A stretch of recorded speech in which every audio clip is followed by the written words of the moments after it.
श्री जगन्नाथपुरी मंदिर की कहानी। देश के पूर्वी छोर पर बंगाल की खाड़ी के किनारे बसा पुरी आस्था और पर्यटन का संगम है, जो ओडिशा की राजधानी भुवनेश्वर से 60 किलोमीटर की दूरी पर स्थित है। पुरी को देश के 4 धामों में से एक माना जाता है। स्थानीय मान्यता है कि कई वर्ष पूर्व नीलाचल पर्वत पर स्वयं भगवान नीलमाधव जगन्नाथ निवास करते थे।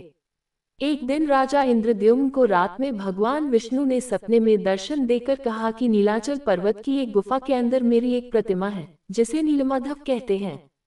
प्रभु बोले, तुम एक मंदिर बनवाओ और उसमें मेरी यह मूर्ति स्थापित कर दो। नीलाचल पर्वत पर सबर कबीला था, जिसका मुखिया विश्ववसु भगवान नीलमाधव का उपासक था और उसने मूर्ति को गुफा में छुपा कर रखा था। वह गुफा में उसकी पूजा करता था। राजा इंद्रद्युम्न ने अपने सेवक ब्राह्मण विद्यापति को मूर्ति लाने का कार्य सौंपा। विद्यापति ने मुखिया विश्ववसु की पुत्री से विवाह कर लिया। कुछ दिनों के बाद विद्यापति ने अपने ससुर विश्ववसु से भगवान नीलमाधव के दर्शन करने की इच्छा व्यक्त की। पहले तो विश्ववसु ने मना कर दिया, परंतु बाद में बेटी की जिद के कारण हाँ कर दी। विश्ववसु विद्यापति की आंख पर पट्टी बांधकर भगवान नीलमाधव के दर्शन कराने ले गया। विद्यापति चतुराई करके जाते समय रास्ते में सरसों के दाने गिराता गया और बाद में सरसों के दानों के जरिए गुफा से मूर्ति चुराकर राजा को दे दी। विश्ववसु भगवान नीलमाधव की मूर्ति चोरी होने से बहुत दुखी हुआ।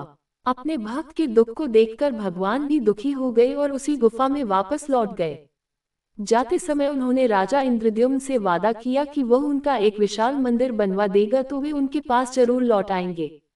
राजा इंद्रद्युम्न ने एक विशाल मंदिर का निर्माण करवाया और भगवान विष्णु से मंदिर में विराजमान होने के लिए प्रार्थना की।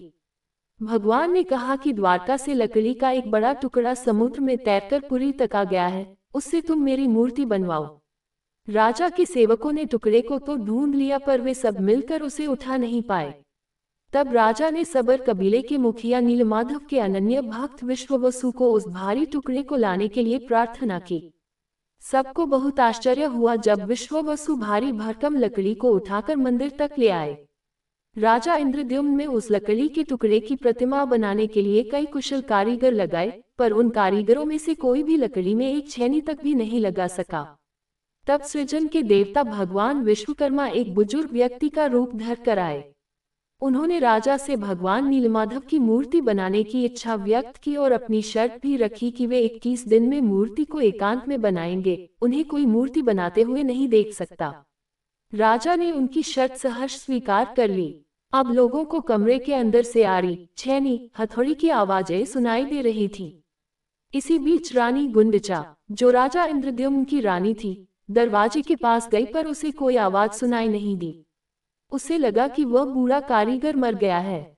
उसने घबरा कर राजा को इसकी सूचना भिजवाई कि अंदर से किसी प्रकार की कोई आवाज सुनाई नहीं दे रही। राजा इंद्रद्युम्न भी चिंतित हो गए। उन्होंने शर्त की अनदेखी करते हुए कमरे का दरवाजा खोलने का आदेश दिया। जैसे ही कमरा खोला गया तो बूढ़ा व्यक्ति कहीं दिखाई नहीं दिया और कमरे में 3 अधूरी मूर्तियां प्राप्त हुईं। भगवान नीलमाधव, जगन्नाथ और उनके भाई के छोटे छोटे हाथ बने थे, लेकिन उनकी टांगें नहीं बनी थी और सुभद्रा जी के तो हाथ पांव ही नहीं बने थे। भगवान जगन्नाथ ने उन्हें स्वप्न में दर्शन देकर कहा कि वे अब से काष्ठ की मूर्ति में ही प्रकट होकर भक्तों को दर्शन दिया करेंगे।